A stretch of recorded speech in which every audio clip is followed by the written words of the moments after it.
Somos Iglesia. La Iglesia es el nuevo pueblo de Dios, llamado a ser la luz del mundo y la sal de la tierra. En los vibrantes y vertiginosos tiempos de cambio que vivimos, los bautizados somos los testigos de la vida nueva, de justicia, de unidad y de paz que Cristo nos propone, por la fuerza de la fe luminosa, la esperanza inquebrantable y la caridad ardiente.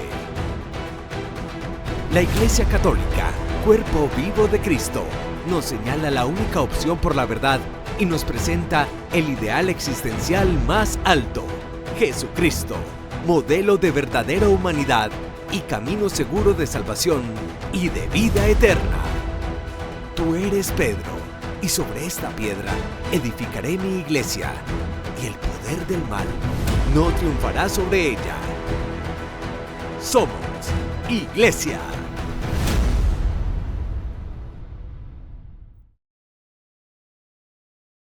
Gracias a todos ustedes los que nos acompañan a esta hora del día para conocer qué sucede dentro de la Iglesia Católica, noticias y comentarios.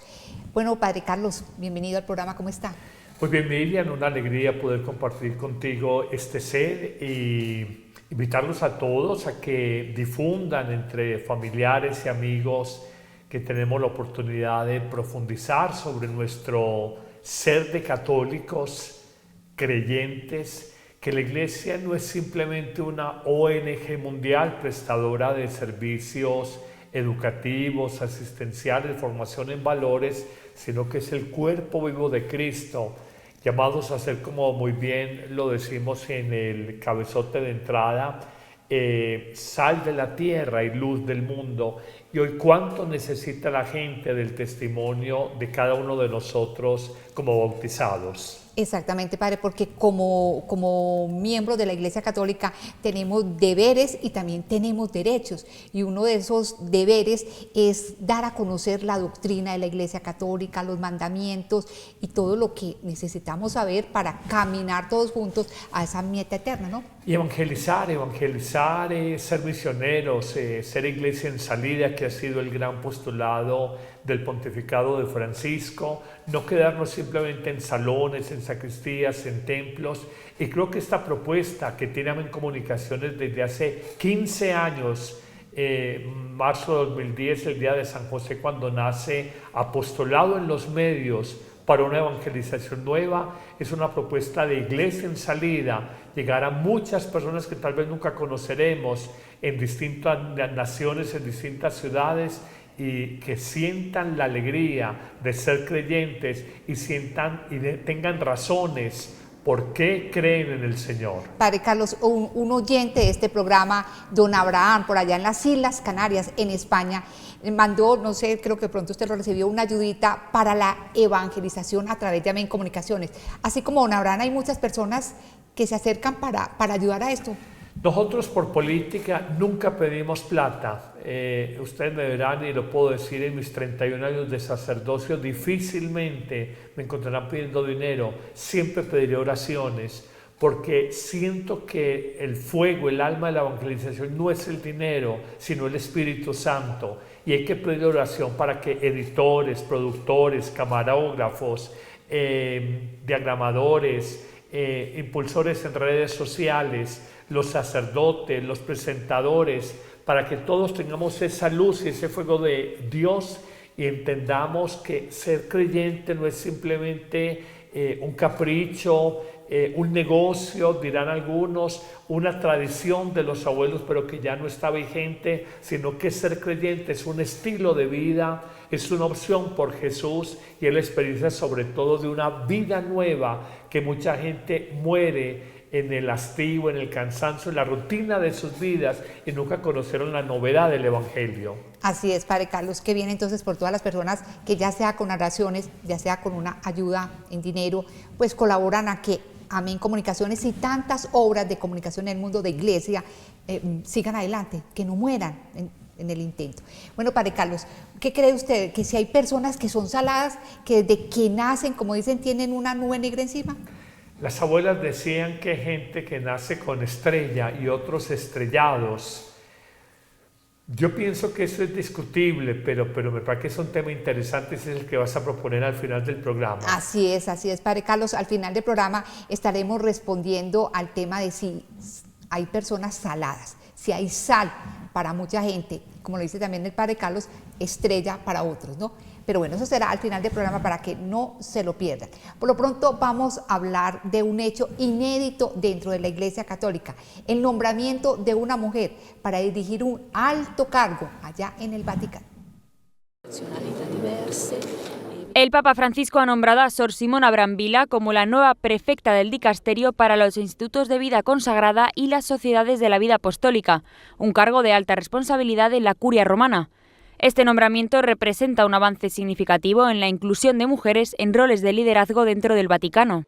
Brambilla ha sido superiora general de las misioneras de la Consolata en Italia y secretaria del mismo dicasterio desde octubre del 2023, y se convierte ahora en la primera mujer en ocupar ese puesto. Cumplirá 60 años el 27 de marzo y tiene una larga experiencia misionera. La vocazione missionaria ad gentes. La vocación misionera al pueblo, y hablo específicamente de la misión al pueblo, es un don bellísimo. ¿Por qué es bello e importante? Bueno, en primer lugar es cierto que nosotros, los misioneros, somos enviados, mandados a aquellos que no conocen a Cristo, que no lo han encontrado. Además, el Papa Francisco ha elegido al cardenal Ángel Fernández Artime, superior de los salesianos, como proprefecto del dicasterio, lo que refuerza aún más la importancia del liderazgo compartido entre mujeres y hombres en la Iglesia. Desde el inicio de su pontificado, Francisco ha trabajado para abrir las puertas a las mujeres dentro de la estructura vaticana. Gracias a ello, la presencia femenina en la Santa Sede y el Estado de la Ciudad del Vaticano han aumentado significativamente. Bueno, para Sor Brambilla esto fue un ascenso, Padre Carlos, pero ¿qué tan importante es este cargo que ella ha recibido? A ver, yo creo que en esto hay mucha tela para cortar. De entrada he visto los titulares de prensa porque ha llamado la atención de la prensa secular en el mundo y lo quieren mostrar como un empoderamiento de la mujer en la Iglesia, pero más allá de esto yo creo que es como una apertura. Cuando nosotros trabajamos estos cargos como estructuras solamente de poder, podemos quedarnos cortos. Fundamentalmente son servicios, ministerios, y lo que ha recibido la hermana Simona Brambilla, muy joven por demás, acompañada, porque ella va a ser la prefecta del Dicasterio para la Vida Consagrada, Institutos de Vida Consagrada, y está también el cardenal Ángel Fernández, que es el prefecto de este dicasterio, indica el compartir un servicio, hombres y mujeres, y pienso que es valioso, pienso que es una mirada femenina distinta de la que tenemos los hombres sobre la Iglesia, sobre los problemas de la Iglesia, y recordemos que concretamente este dicasterio tiene mucho más miembros femeninos, comunidades femeninas que masculinas, de manera que en atención a la justicia me parece muy valioso que la hermana Sor Simona pueda estar al frente de este dicasterio. Padre Carlos, el cardenal Fernández estará subordinado a la hermana Brambilla. Yo pienso que más que hablar de jefe uno del otro, es una figura nueva colocarle proprefecto. Yo creo que estará acompañando a la hermana Sor Simona Brambilla y le dirá, pues ella de todas maneras es que ella venía trabajando en este dicasterio, estaba en la Secretaría General desde octubre del año 2023, de manera que no es que la sorprende el cargo, sino que simplemente el Papa está ratificando un voto de confianza, por demás una religiosa que tiene en su historia la mirada de una persona conciliadora, de una persona prudente, moderada, y pues si está en un cargo de estos de coordinación y de servicio a la vida consagrada en el mundo entero, es muy buena hora, muy buena hora. Bueno, Padre Carlos, ¿cuál diría usted debería ser el aporte de Sor Brambilla a todos esos institutos de vida consagrada y a las sociedades de vida apostólica? ¿Cuál debería ser como el aporte, la novedad, lo que es necesario, el cambio? Se habla mucho de la teología femenina, es la mirada femenina que tuvo la mujer en la Biblia y la mirada femenina que tiene la mujer hoy en la hora de la Iglesia. Para nadie es un secreto que la Iglesia ha estado acompañada fundamentalmente por hombres, y pienso que esta apertura del Papa Francisco a que mujeres maduradas en su fe, maduradas en su vida apostólica, maduradas por sus años, puedan tener nuestros cargos importantes, porque está en la primera línea, ser prefecto de un dicasterio en el Vaticano, está en la primera línea, no de gobierno, de servicio a la Iglesia. Me parece que es muy importante esa aproximación. La mujer piensa distinto del hombre. El hombre mira la generalidad, la mujer mira el detalle. El hombre más de la razón y la mujer a veces tiene más la emoción. La espiritualidad mariana, cuando uno ve una persona o un instituto que tiene una espiritualidad mariana, es una espiritualidad más cargada de humanidad, de ternura. A veces el teólogo sin María es una teología mucho más árida, más estéril, más seca, de manera que yo creo que es una perfecta complementariedad, que no oposición, que algunos han querido mostrar es destruir a los hombres. No se trata de generar esas posturas wokistas, que es de las estructuras del marxismo histórico, que trasladaba patrones capitalistas proletarios, explotados, trasladarlo ahora hombres, mujeres, y la mujer contra el hombre dentro de la Iglesia. Yo creo que por ahí no es la línea de la Iglesia ni la línea del Papa Francisco. Pero pienso que ella tiene una responsabilidad, digamos, para que se aumenten las vocaciones a la vida consagrada, a la vida religiosa. Uno se entristece cuando lee que en Europa, en España concretamente, se han cerrado cantidad de monasterios porque no hay gente. La Iglesia tiene un movimiento pendular como en la historia. Hay épocas de oro de la Iglesia, hay épocas de vacas flacas. No estamos en el mejor momento, pero es que hay muchos factores. Hay familias muy disfuncionales, entonces donde no hay una familia cristiana de valores no es fácil sacar vocaciones. Segundo, estamos en una sociedad muy secularizada, que entiende la vida sin Dios y sin la importancia de Dios en su diario de venir. Tercero, digamos, los escándalos que ha habido en la Iglesia también le han afectado su imagen. De manera que son muchos factores. Con seguridad que una persona ponderada podrá ayudar mucho en este acompañamiento, pero la Iglesia es una obra de Cristo, y la promesa de Jesús a Pedro: el poder del mal no prevalecerá, no triunfará. Nosotros creemos en esto, y la Iglesia no se mueve en las categorías de los políticos, estadísticas, números, en mayorías, sino que la Iglesia aparentemente, lo ha mostrado de manera histórica, cuando parece más suprimida, más cancelada, emerge como el ave fénix, y uno se da cuenta que la Iglesia avanza a pesar de nosotros, los miembros que estamos en ella, a pesar de las crisis, y que es una obra de Dios. Es la única, mirada solamente como institución humana, que ha pervivido 20 siglos, y en todo el siglo XXI, que ha permeado todas las culturas, que está en 200 naciones. El imperio griego tuvo su punto de oro y sucumbió el imperio romano, el imperio otomano, los imperios bárbaros, los imperios modernos españoles, británicos, alemanes, americanos, ruso en su momento. Todos han tenido su punto más alto, donde ha crecido. La Iglesia en los mares de la historia siempre se ha sostenido, muy a pesar del pecado que hay dentro de la Iglesia, que ha habido, y también acompañada por la gracia de Dios. Agustín hablaba de la Iglesia como casta meretrix, prostituta santa. Hay pecado y hay santidad. Que la hermana lo haga bien, y que la vida religiosa, hoy haya una disminución de vocaciones. En 30 años, en 25 años, puede haber un florecimiento, una primavera como nunca la habíamos imaginado, porque el ser humano siempre será un buscador de Dios, de trascendencia, y mientras más nos entregamos al materialismo del mundo, más nos necesita la sociedad, el mensaje del Evangelio, el mensaje que puede llevar la Iglesia Católica. Bueno, ojalá la hermana Sor Brambila lleve a que todos veamos la vida consagrada de una manera más amable y menos pesada, como nos la muestran hoy en día, o como es hoy en día. Bueno, Padre Carlos, pero aparte de Sor Brambila, hay otras mujeres con mucho peso dentro del Vaticano. Conózcanlas ustedes.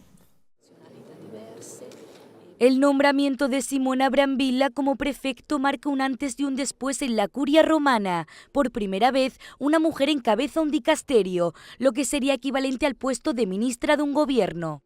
Pero son muchas más las mujeres a las que el Papa les ha dado puestos de relevancia. Por ejemplo, Raffaella Petrini es la número 2 del Estado Ciudad del Vaticano. Io ho visto che in Vaticano, ogni volta che una donna entra a fare lavoro in Vaticano, le cose migliorano. Per esempio, la vicegovernatrice del Vaticano è una donna, il vicegovernatore è una donna e le cose hanno cambiato bene. De hecho, podría suceder que cuando el cardenal Berget se jubile en marzo, el Papa la ascienda a gobernadora del Vaticano, aunque Sor Raffaella también tiene otros puestos en la curia. Está dentro del departamento que elige a los obispos, donde hay otras 2 mujeres, una monja francesa, Sor Yvonne, y una consagrada argentina, María Lía Cervino, cada una con una aportación distinta. Sister Raffaella tiene el background de toda una vida al servicio de la Santa Sede. Sor Yvonne ha sido líder de las salesianas por muchísimos años, conoce el mundo entero, conoce obispos, conoce nuncios, conoce las realidades de la gente. Y en los distintos departamentos vaticanos hay varias secretarias y subsecretarias, lo que equivaldría a puestos 2 y 3 en responsabilidad. Por ejemplo, en el de los laicos, familia y vida, 2 de los 4 altos cargos son mujeres, y en el del desarrollo humano integral, la número 2 es Alessandra Smerilli, una religiosa y economista italiana. Otra de las mujeres con más visibilidad en los últimos años es la francesa Nathalie Becquart. Fue la primera mujer en tener derecho a voto en la Asamblea de Obispos. La revista Forbes hasta llegó a incluirla en la lista de las 50 mujeres más influyentes del año. La gran mayoría de mujeres en la curia son religiosas, aunque también las hay laicas, como la argentina Emil Cecuda, secretaria de la Pontificia Comisión para América Latina, o Bárbara Iata, directora de los Museos Vaticanos. En 2016 se convirtió en la primera mujer en ostentar este cargo. Padre, definitivamente se está desmasculinizando la Iglesia Católica, algo que veo muy importante. Hace poco una religiosa colombiana se quejaba de que en la Amazonía colombiana a las religiosas, por falta de sacerdotes, les toca dar la comunión, les toca bautizar, les toca pues asumir funciones que son muy del sacerdote. Pues confesar obviamente sin dar la absolución, pero sí por lo menos escuchar a las personas. ¿Usted qué opina de esto? A ver, la expresión desmasculinizar, no sé si sea del todo bien apropiada. La apropiada, porque todos los sacerdotes en el mundo entero reconocemos que sin el acompañamiento de la mujer en los grupos de Biblia, en los grupos de proclamadores de la palabra de Dios, en los grupos de catequesis, en los grupos de oración, en la pastoral en general, sería muy difícil. La mujer es el gran apoyo en la tarea de evangelización en la iglesia. En mi vida como sacerdote siempre he estado más acompañado en las parroquias por el servicio de mujeres y, como dice el Papa Francisco, lo hacen muy bien, lo hacen muy bien. Yo quisiera como puntualizar algo porque me da miedo que esta búsqueda de posicionar a la mujer en la iglesia nos lleve a la posición misógina contra la mujer y a la posición misándrica contra el hombre.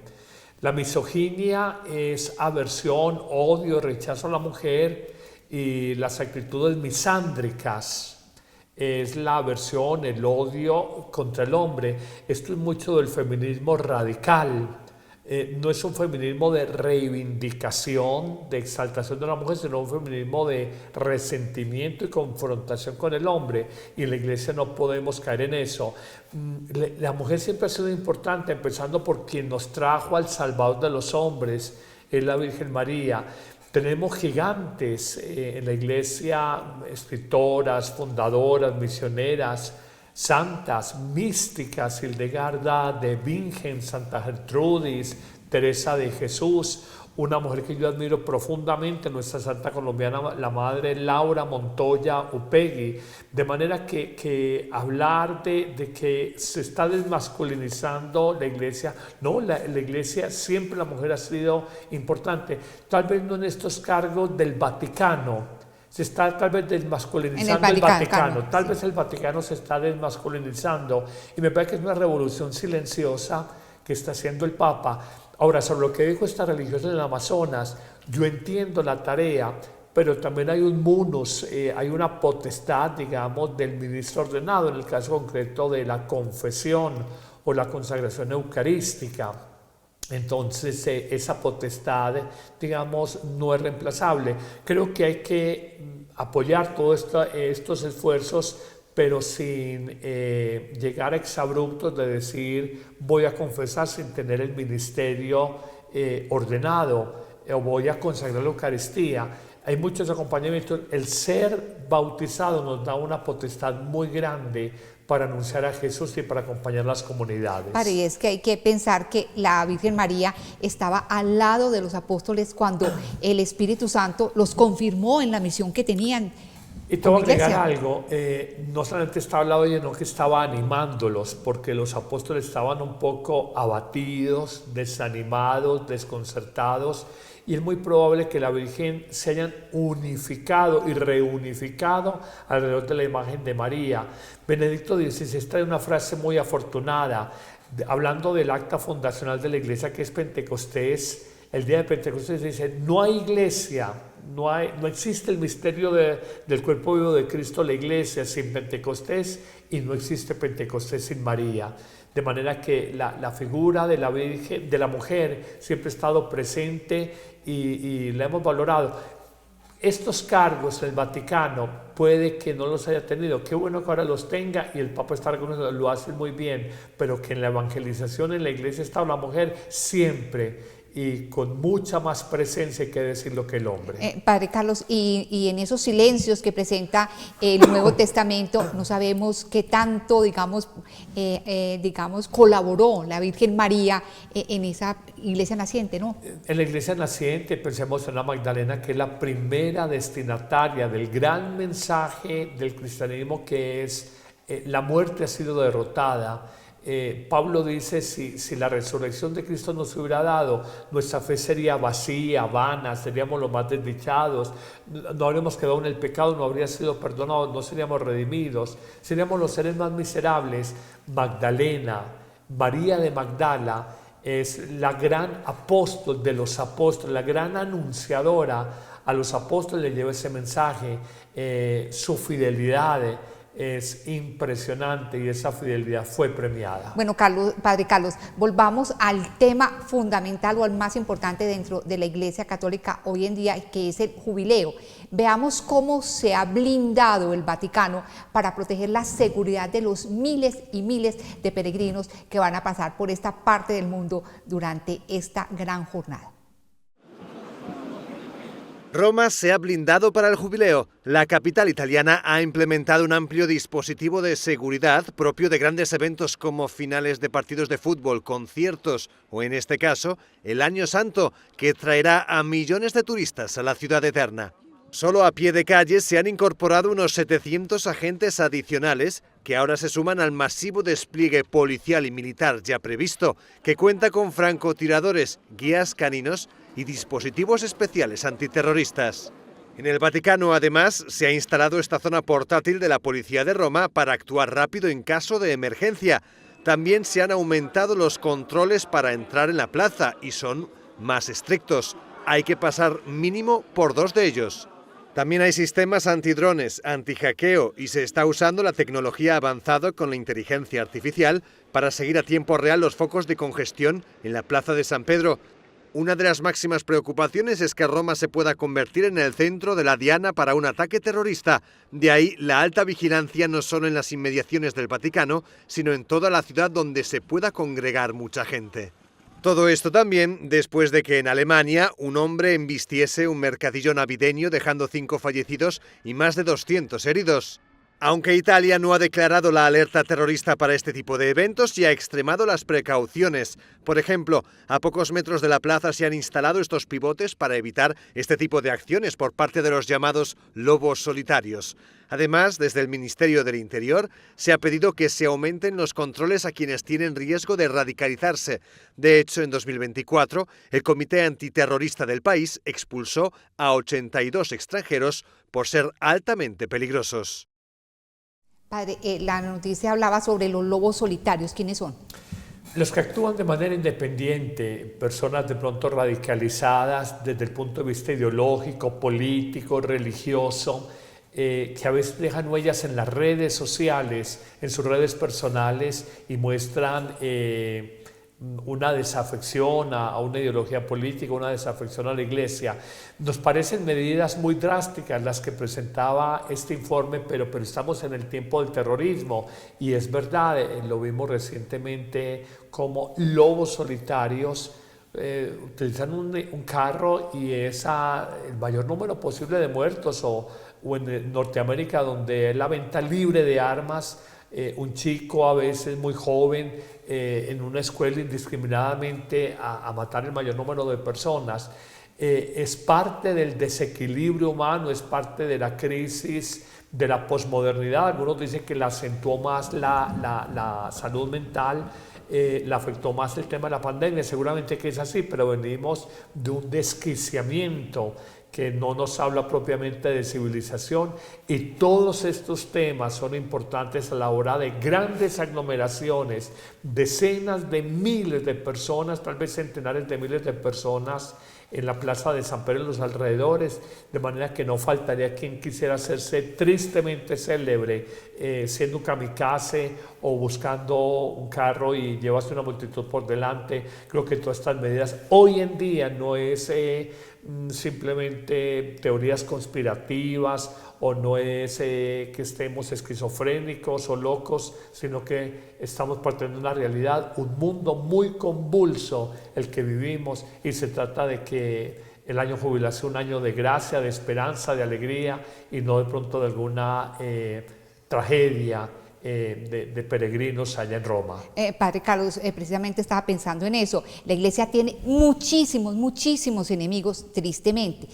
¿No debería tener una especie de techo como lo tiene Jerusalén, antiataques? El escudo antimisiles, domo de hierro. El domo ese, sí. Pero es que el ejército judío es el ejército judío y está apoyado con los Estados Unidos y eso lo hace único. Yo pienso que no le queda a la Iglesia tener tanta protección. Y es que está el tema de la fe, está el tema de la protección de Dios, está el tema de las promesas en la Biblia. Si nosotros nos equiparamos no por lo alto, por la fe, sino por lo bajo, lo humano, aquí estamos las medidas. Pero hablar de misiles, siempre estaremos expuestos a eso. La gran crítica que le hicieron a Pío XII en la Segunda Guerra Mundial fue que él no fue más radical frente a un loco como Hitler, pero también entendía que un hombre de estos, Churchill lo desafió, y recordamos el famoso Blitz sobre Londres, 57 días. Con sus noches, más las noches que los días, bombardeando Londres, y la gente en los subterráneos del metro, en refugios, fue la locura. Entonces la Iglesia también busca ponderación, pero también la protección de Dios. Bueno, el caso es que hace más o menos un mes larguito que se inauguró el jubileo, y ya por el Vaticano han pasado más de 500.000 de personas. En 15 días, 500.000 de peregrinos ha cruzado ya la puerta de la Basílica de San Pedro, cifras que irán en aumento en todo el año santo. Desde el dicasterio se espera que sean bastantes millones más. Estas proyecciones nos dicen 32 millones de peregrinos de todo el mundo a lo largo del año 2025, pero ciertamente vendrán de Estados Unidos, por ejemplo, unos 2,5 millones, de Brasil unos 600.000, de Argentina 300.000, 400.000. Las 5 puertas están ya abiertas, aunque el Papa ha estado solamente en 2, en la de San Pedro y en la cárcel de Revivia, una puerta que Francisco ha querido que se abra de manera extraordinaria para este jubileo. La prima Porta Santa che ho aperto, San Pietro, l'altra notte. la seconda Porta Santa in questa basilica. Oggi il carcere è diventata una basilica, fra virgolette. La última de las 5 fue la de la Basílica de San Pablo Extramuros el 5 de enero, que dejó además un momento curioso. Se recordó con este sonido el origen del jubileo católico, un cuerno llamado jobel que usaban los judíos para llamar al pueblo a la oración. Qué interesante lo de este cuerno para llamar la atención, Padre Carlos. Y eso me lleva a una pregunta. ¿Qué costumbres de los judíos en la antigüedad, los judíos que fueron, digamos, que son nuestros hermanos mayores y que comparten con nosotros media historia sagrada, conserva la Iglesia? Pues que partamos de algo, somos judeocristianos. Jesús nace judío, vive judío, y podríamos decir que a lo largo de su vida pública cita permanentemente la Torá judía, lo reconocen como un rabino o un maestro con una autoridad distinta, porque decían habla con autoridad, no como los otros rabinos, como los otros maestros, de manera que todo el respeto por el judaísmo. No podremos entender profundamente nuestras raíces cristianas sin entender la historia del judaísmo. Nosotros tenemos 2000 años de historia, el judaísmo tiene 4000 años de historia. Nosotros, por colocar simplemente un ejemplo, el maná en el Antiguo Testamento es una prefiguración de la Eucaristía católica. Lo que es el rabino judío es un poco el sacerdote, sin que sea exactamente lo que es la sinagoga, es la parroquia cristiana, o tiene su parangón también en el imán musulmán. Entonces nosotros tenemos que reconocer que hay una aparente, tú lo decías muy bien citando a Juan Pablo II, que hablaba de los judíos como nuestros hermanos mayores. Ha habido históricamente una tensión, momentos de acercamiento, momentos de alejamiento, pero siempre hay un respeto por el pueblo de Israel. Hoy el mundo, hay una oleada antijudía, antisemita, sobre todo por las acciones del gobierno de Netanyahu sobre este grupo Hamas, pero que ha afectado directamente a los habitantes de la ciudad de Gaza. Y esto ha generado una oleada antisemita en Norteamérica, en Europa, en otras latitudes. Pero también tenemos que recordar que el pueblo de Israel ha sido un pueblo perseguido, un pueblo muy capaz, muy inteligente, un pueblo con gran resiliencia. Y siempre tendremos que decir que en su momento fue el pueblo elegido de Dios. Ahora el nuevo Israel es la Iglesia, somos todos elegidos por Dios, pero la primera alianza la hace con Abraham para formar este pueblo, más allá del diluvio universal, la gran alianza ya con una familia patriarcal, y luego la alianza con un pueblo, la hizo respectivamente con Abraham y con Moisés. Padre Carlos, siempre me he preguntado algo, y tal vez también los televidentes, ¿qué dice la Iglesia sobre la responsabilidad de los judíos en la muerte de Jesús? Los historiadores hablan de una responsabilidad compartida, porque fue el imperio, la Judea y la Palestina, como le decían los romanos, era la colonia más oriental del vasto o amplísimo imperio de Roma hace 2000 años, y la crucifixión era un castigo netamente romano del imperio, que buscaba escarmentar y escarnecer, primero públicamente pasear al procesado desnudo, cargando parte del patíbulo de la cruz, y luego crucificarlo hasta que muriera literalmente por asfixia mecánica, con el paso de las horas. ¿En qué tiene responsabilidad los judíos? Las intrigas, digamos, de los fariseos, del Sanedrín judío, del sumo sacerdote, pero una responsabilidad compartida. Así es. Una preguntita más, padre, y no sé si sea muy atrevida al preguntar esto. Usted acaba de decir que Jesús, lo paseaban a las personas que querían, los procesados. Exactamente, que iban a condenar, los paseaban desnudos. Muchas personas dicen que Jesús está completamente desnudo, que lo tapan por pudor, pero no es así. Exactamente, hay las dos entre los estudiosos de la arqueología en tiempos de Jesús dicen que a los condenados literalmente los desnudaban para que su humillación y su vergüenza fuera máxima. Los azotaban y era solamente su sangre la que cubría la vergüenza y la desnudez de su cuerpo. Puede ser que la piedad popular haya vestido mínimamente al Hijo de Dios, puede ser que hayan tenido alguna consideración con él. Simplemente hay las dos opiniones y simplemente nos habla de la crueldad y de cómo él asumió todo el sufrimiento, toda la humillación.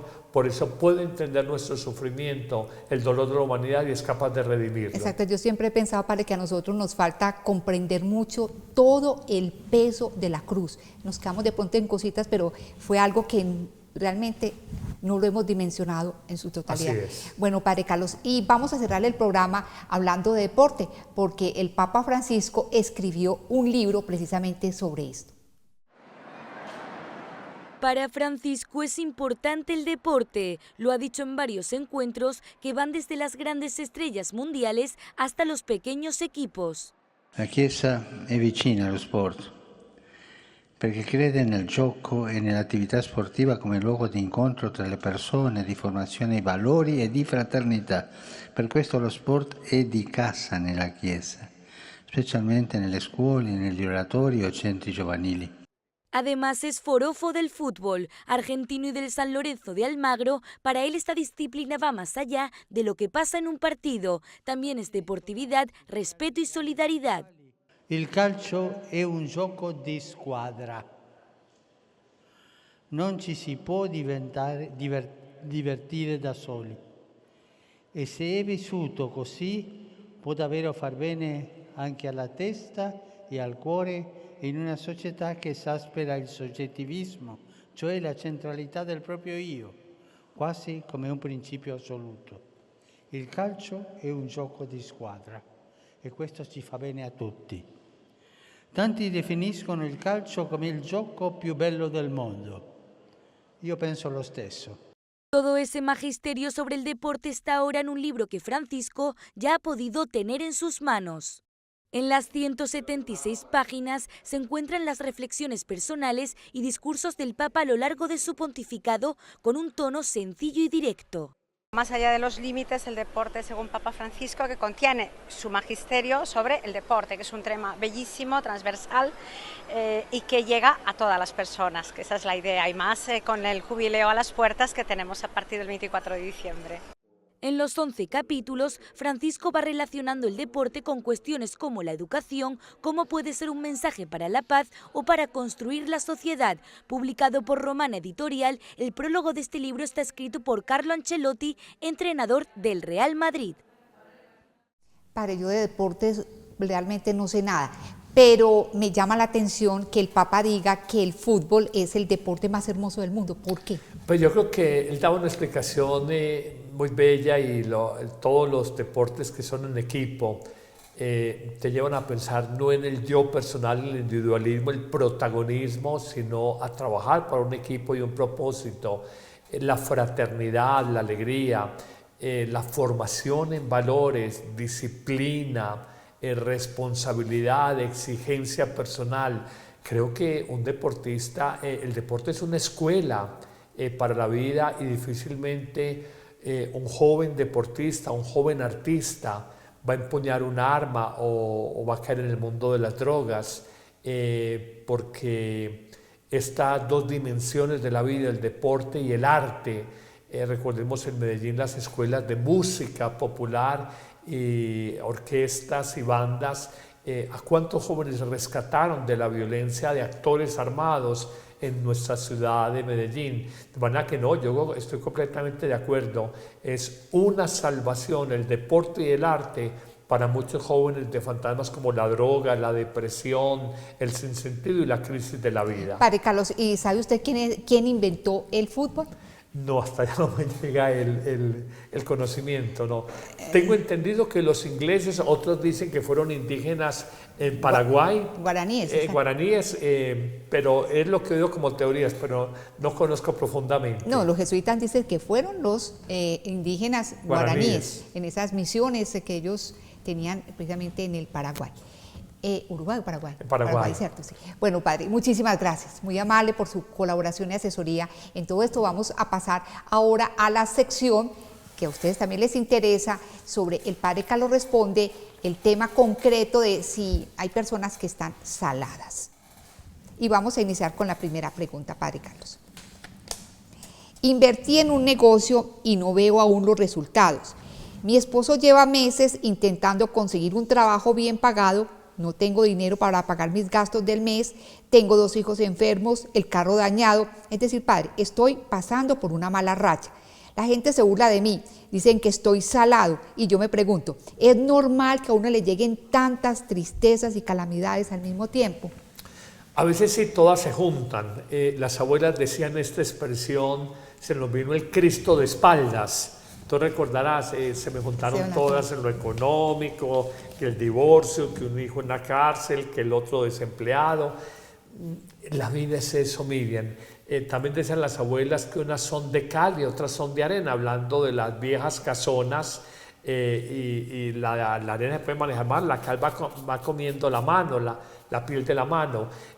Unas son buenas, otras son malas. Yo creo que no es una mirada afortunada hablar, tengo brujería, me están trabajando, estoy rezado, porque la gente, como los sacerdotes, lo buscan no mucho en eso y dice, padre, no, es que definitivamente se me juntaron todas, esto me está trabajando, y la gente se sugestiona, se deprime.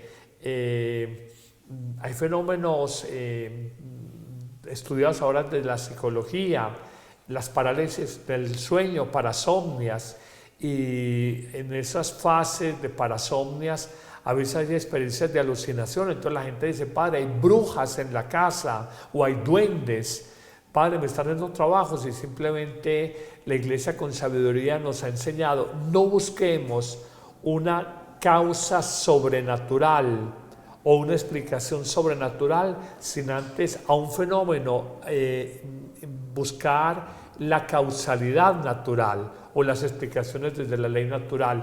Igual en la vida de un santo, la iglesia es muy cauta cuando va a pesar un milagro, mirar si hay una causalidad natural de orden médico, de orden sociológico, psicológico, antes de que se pueda decir aquí hay una acción sobrenatural de Dios en esto.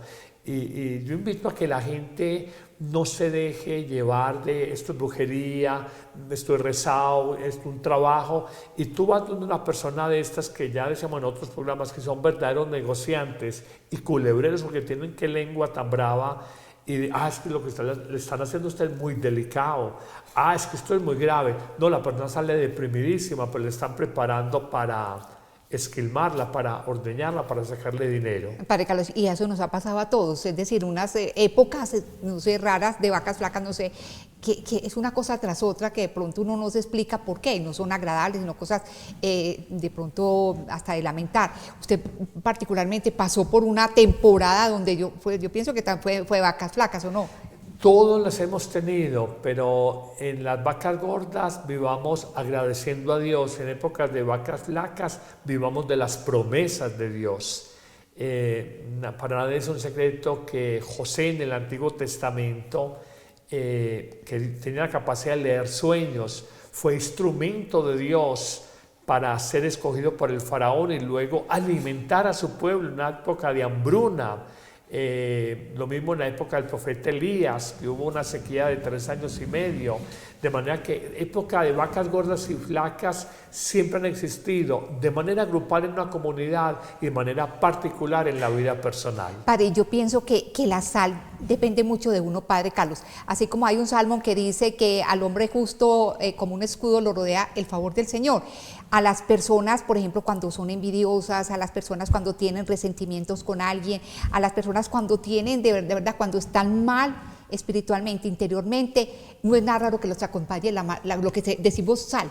Yo creo profundamente en la ley universal de retribución, o el efecto boomerang, le dirían otros.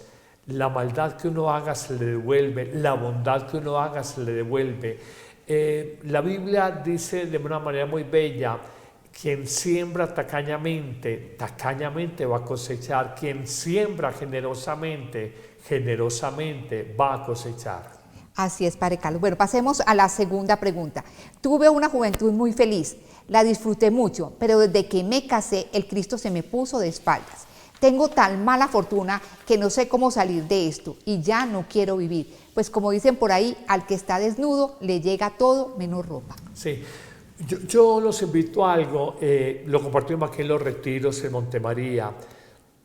García Márquez, el Nobel de Literatura colombiano, decía: la vida no es como la vives, la vida es como la recuerdas.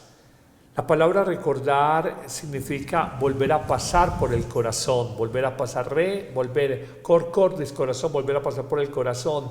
Yo les diría a ustedes cómo recuerdan su vida.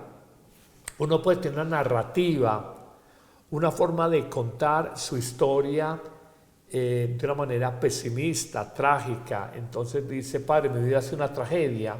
Desde que tú empiezas a decir esto, ya hay un daño mental, ya hay una actitud negativa. Entonces esto no te va a ayudar, es cambiar de actitud mental. Para uno le dice: huya de las personas que todo el tiempo se están quejando, que todo el tiempo están hablando de que son salados, de que tienen mala fortuna y demás. ¿Usted sí cree que haya personas, o mejor, que uno deba huirle a este tipo de personas? Yo pienso que hay gente que es negativa por deporte. Malo si hace sol, malo si llueve, malo si el domingo, malo si el lunes, malo si el junio, malo si es diciembre, malo si está soltera, casada, malo si trabaja, malo si no trabaja. Yo le digo María Pereque o José Pereque, porque toda la vida es un pereque. Esa narrativa no nos ayuda a construir una vida más feliz. Yo puedo coger en un cuaderno, y es un ejercicio que les invito a que hagan, todos los días al levantarse escriban 10 cosas para agradecer a Dios. Puedo ver, puedo oír, puedo hablar, puedo respirar, puedo caminar, tengo fe, tengo familia, tengo muchas riquezas y tú vas a vivir contento en la vida. O todos los días al levantarte coge otro papel, el mismo lapicero y escribe 10 cosas que te faltan. Es que la vida no me hizo un buen deportista, es que la vida no me dio más salud, es que la vida no sé qué. Entonces te vas a mantener totalmente desdichado. Uno puede, ahí está tomando agua porque precisamente está con algo de picada en la garganta. Yo puedo ver el vaso medio lleno si soy optimista, pero un pesimista, ¿usted qué ve? Un vaso medio vacío, va a decir, yo lo estoy viendo medio lleno. Es como uno quiera ver. El Evangelio, yo no me canso de decirlo, es buena noticia. Yo no estoy de acuerdo con aquellos evangelizadores que hablan todo el tiempo pecado, condenación, fornicaste, tu carne, tu debilidad, porque entonces el Evangelio no es la buena noticia de que Jesús nos ha renovado, ha cambiado la vida, nos ha transformado, nos ha hecho personas distintas, saca la mejor versión de nosotros por la gracia que Él nos comunica, sino que la vida se vuelve tragedia. Cuando llego a una padre, vengo con el problema más grande del mundo. Y digo, primero, no es verdad. Y segundo, con esa mirada usted no va a poder vivir, usted no puede vivir esta noche. Entonces es una mirada frente a la vida. Esta persona que te escribe está diciendo que ha sido desdichada. Y que no quiere vivir. Y que tiene mala forma. ¿Pero qué va a querer vivir uno si uno solo habla de la vida como una desgracia? ¿Qué va a querer vivir? A propósito de lo que acaba de decir, ¿usted qué opina de estas personas que son profetas de calamidades? Sí, las Casandras o plañideras. O llorones, solamente hablan de catástrofes. No. O los hipocondríacos que solo hablan de enfermedades. No, yo creo que por ahí no es. Si tenemos fe, si nos llamamos creyentes, si decimos que Cristo vive en nosotros Él es superior a cualquier sufrimiento humano, a cualquier mal y maldad humana, y superior a la muerte misma, porque entonces no tiene una mirada optimista y esperanzadora frente a la vida. ¿Acaso no es el lema de este año jubilar? Peregrinos de la esperanza. De la esperanza. Última pregunta. ¿De qué depende la buena o mala suerte? Yo tengo amigos a quienes todo les sale bien, parecen con una estrella encima. En cambio a mí, aunque le pongo fe y buena voluntad a lo que hago, extrañamente nada resulta como esperaba. ¿Cómo atraer la buena suerte? La pregunta del millón, padre. Sí, yo no hablaría de buena suerte. Yo en lo personal no creo tanto en suerte o no suerte. La sabiduría popular, lo decíamos, dice la abuela, este nació con estrella, este estrellado. Sí, no. Yo creo en 3 elementos fundamentales. Primero, Dios es providente, provee, es amoroso. Cuando Isaac en Génesis 22 le dice a Abraham, ya está el ara, la piedra del altar para el sacrificio, pero ¿dónde está el animal? Abraham le contesta, Dios proveerá. Yo recuerdo que mi abuelo decía mucho esa frase. Yo no sé si el abuelo leería la Biblia, pues probablemente ese, porque fue un hombre muy religioso. Tengo la convicción de mi abuelo paterno, que era un santo. Mi abuelo paterno, el materno fue más picarito, pero el paterno fue un hombre de Dios. Él decía, Dios proveerá, Dios proveerá. Entonces yo pienso que la providencia en Dios marca nuestro destino. Segundo, la libertad. Elige la vida y vivirás. Elige el Salmo primero es, o pones en tu libertad la confianza en Dios o la confianza en los hombres. Bendito el hombre que confía en Dios, será como el árbol al borde de la sequía, el riachuelo. Maldito el hombre que confía en sí mismo, en las cosas del mundo, será como paja que arrebata el viento, como cardo en el desierto. Entonces yo creo en la libertad y creo en la responsabilidad que Dios nos ha dado a partir de los carismas para uno desarrollar la vida. Mucha gente se queja, pero es que hay mucha gente que vive esperando a ver qué recibo. Hay mucha pobreza que no es material per se, es porque empezó por una pobreza mental, una pobreza espiritual. Nunca luchaste por ti mismo. Yo conozco gente de ambientes muy hostiles, muy difíciles, que han sido muy superados, y otra gente que lo ha tenido todo y muy dejados.